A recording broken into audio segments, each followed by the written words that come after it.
Now let's get to some of your late news headlines. For the fifth day in a row, protesters took to the streets of Los Angeles as more National Guard troops and Marines arrived. Yesterday, President Trump doubled the number of National Guard troops deployed to L.A. to 4,000. 700 Marines have also arrived. In response, state officials asked for a temporary restraining order that would block troops from engaging in law enforcement activity like searches and arrests. A federal district court judge has scheduled a hearing for Thursday. Meanwhile, in remarks at Fort Bragg today, President Trump doubled down on his decision to send troops to L.A. without first consulting with California Governor Gavin Newsom. We will use every asset at our disposal to quell the violence and restore law and order right away. We're not going to wait 7 days and 8 days and wait for a governor that's never going to call and watch cities burn.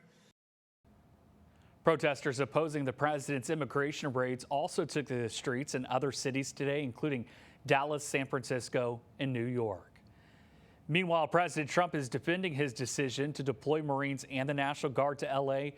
after days of those protests against federal immigration raids. Earlier, during a House budget hearing, Defense Secretary Pete Hegseth says Marines and the National Guard will protect federal agents. President Trump and California Governor Gavin Newsom have been going head-to-head over the federal response to the protests in his state. President Trump says they spoke a day ago. Newsom disputed that on social media, saying there was no call with the president. Called him up to tell him, got to do a better job. He's doing a bad job, causing a lot of death and a lot of potential death. I have 394 National Guard men and women down at the border. I imagine they may even be pulled for this theatrical display of toughness. Newsom filed a lawsuit yesterday accusing the Trump administration of overstepping by deploying the National Guard without the governor's approval. The suit calls it a, quote, unprecedented power grab and misuse of federal authority.